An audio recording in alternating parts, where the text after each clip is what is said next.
you lead from your mission, it makes those things gospel issues and not political issues. Well, hi, everyone. Welcome to the Framework Leadership Podcast. I'm your host, Ken Engel, president of Southeastern University. And joining me today, as always, our co-host, Michael Steiner, SCU Senior Vice President for Advancement and Innovation. And wow, we're privileged today to have as our as our guest for today's show, Don Ziel. And Don comes to us as the Senior Vice President of the Church and Ministry Alliance and Assistant General Counsel, Alliance Defending Freedom.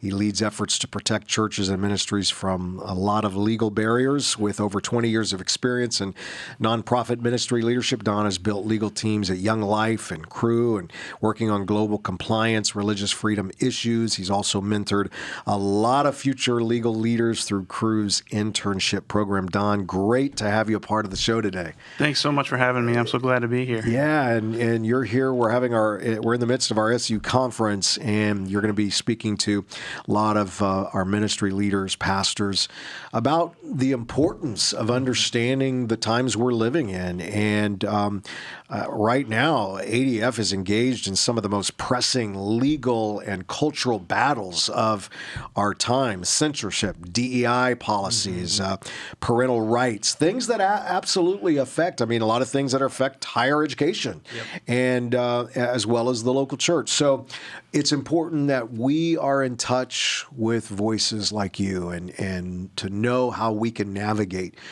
these circumstances. When you look at the current landscape, what do you see as the most urgent in terms of legal threats to religious freedom today?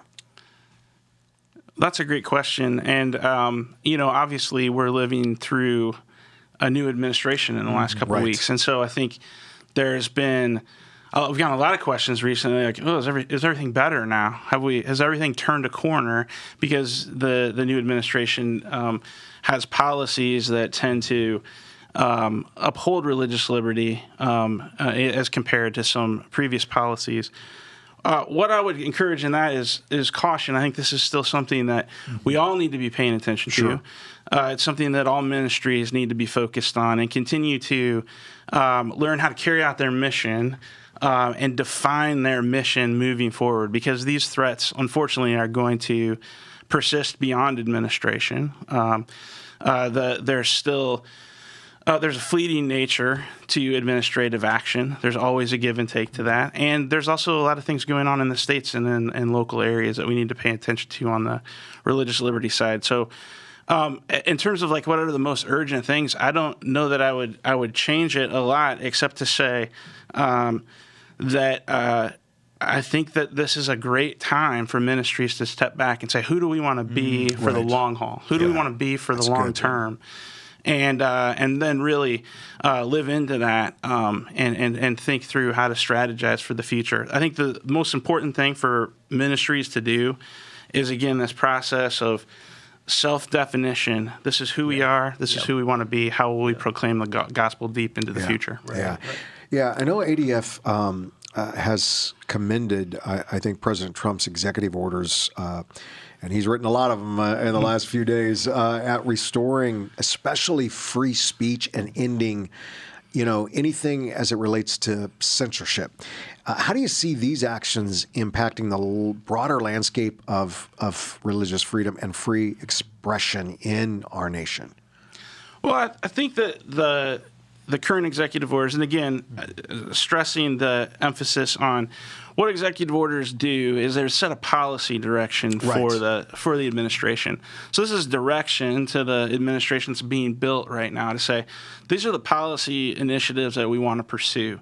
So how that trickles down into law, how that trickles down into maybe the changing of previous policy, it's a lot of it's still yet to be seen how that plays out.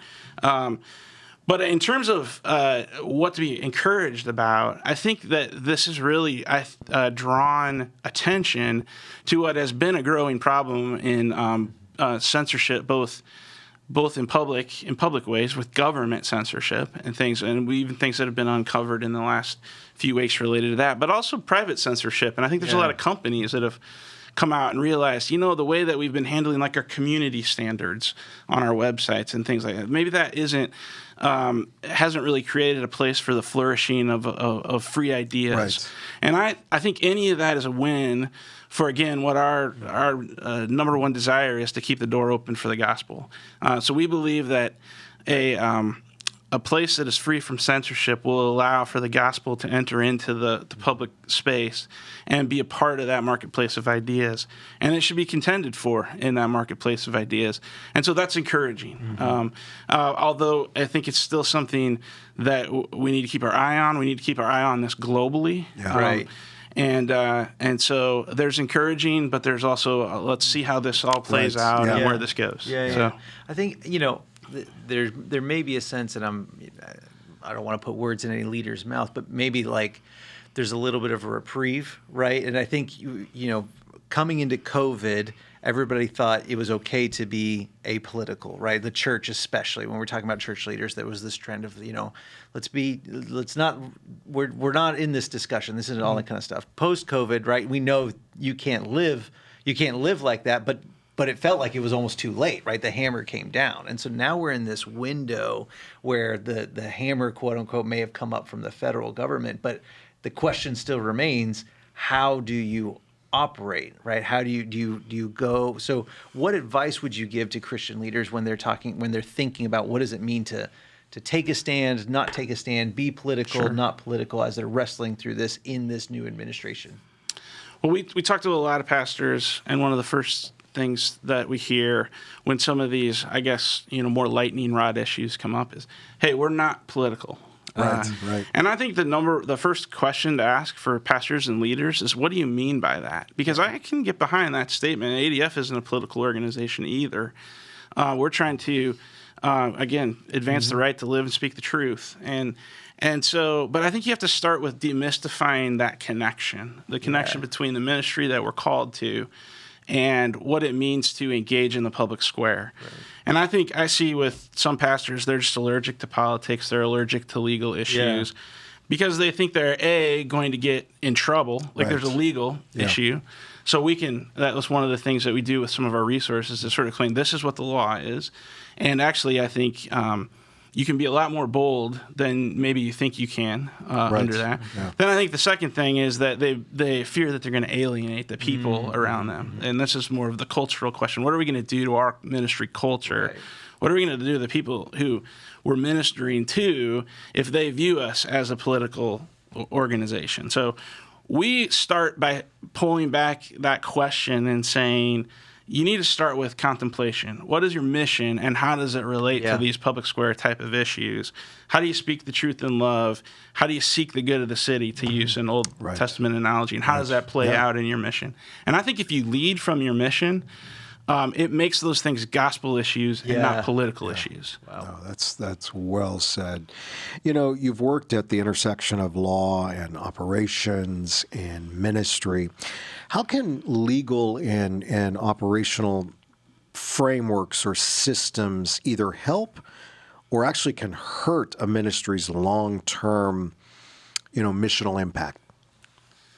Yeah, that's a great question. And I think I would say for a new fledgling ministry or for something that's existed a long time, we always are encouraging ministries to come to a paradigm shift, to not just think of their structure, their organization, their legal questions as administrative, busy work, but to really think them about, again, this core idea of self-identifying, like who we are, that you're doing really the hard work of the public theology of the organization. Right. And so if you're new, you're doing that for the first time. If you've been around for a long time, we really encourage you to revisit that on a regular basis. As you answer those questions, as you go through cultural hypotheticals, what would we do if this situation presented itself? I think you continue to shore up that core, that organizational understanding, the structure, so that as you move forward, you're tying everything back to that missional work that you've done on the front end.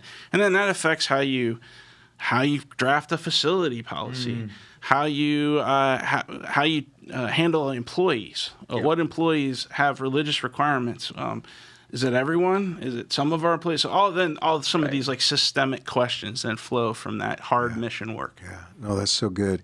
And, we are a member of the Church and Ministry Alliance, Southeastern University is, and you have been and that is probably one of the greatest memberships we could have ever one of the best investments we have. We have at this university. I'm going to tell you right now, if you're a ministry leader, you're a leader of a church, a school, a business, faith-based, you need to get into this Church and Ministry Alliance because of the valuable support, insight. I mean, you have helped us through that membership with mission clarity, policy clarity, tackling individual issues. I mean, one of the things we've had to face, especially in the last 4 years, was the Title IX issue. Yeah. Biden administration had their policy on how that, and actually we're going to force faith-based universities to go against the biblical convicted narrative of what it means, and it could have ultimately shut down our mission, shut down our university. Yeah. And gratefully, we were able to lean into the Church and Ministry Alliance to get the support, the strategy that we would need to navigate that. Now we're entering into 4 years where that's changing. And, one thing that helped us even during the Biden administration, we had Title IX exemption. Well, we couldn't have gone through that without ADF support. So tell us the benefits of joining that Church and Ministry Alliance and the things that you would do for those that do join. Yeah, so ADF started the Church and Ministry Alliance program about 7 years ago, and it really was with this idea that 95% or more of the churches and ministries that we end up getting calls from or we end up working with are not looking to get their name on the one side of the V of a lawsuit. They're looking to avoid that at all costs. Right. And so, ADF has traditionally been involved in a lot of different litigation issues. We continue to be. But this was an opportunity to step back and be proactive and help churches and ministries navigate those issues from a proactive place. And so what we do is, again, primarily around the religious liberty issues and questions and how that plays out in your policy. We'll take a look at those. We do something called a religious liberty assessment. That's one thing that's available, and we encourage ministries and churches to do that on a semi-regular basis to continue to keep their documents in place and responding to the cultural moments that we face. But really, it's also community. Right. And we really are trying to bring like-minded churches and ministries together so that as they share what they do, they're emboldened by each other. So that is another part of the program. And then increasingly so, we are just trying to develop content and education to be able to scale this to a larger group of churches and ministries. Like I said earlier, the demystifying side of things. We want to be translators of the law to the people on the ground who are doing the work of the gospel. And so that's our goal, to equip churches and ministries to be able to be bold and courageous in the cultural moment and to remove impediments from them pursuing their mission. And that's what the Church and Ministry Alliance can do. Well, thank you, Don, for joining us today and giving us insight. And again, encourage you to join if you haven't joined, to be a part of that alliance. Yeah, love it. And if you want more information, you can stay connected to Don. Follow him on LinkedIn at Don Ziel. You can also go right to the Alliance Defending Freedom's website, adflegal.org, and there's a lot of information there on where to take next steps. Right? Is that the best place to go, or where would they go next? That's the best place to go. adfchurchalliance.org. And thank you so much. It's really a privilege to be here. I've been so encouraged by just being in a room of students worshiping is just an incredible experience. I've been really glad to be here the last couple of days. Thank you. Great to have you.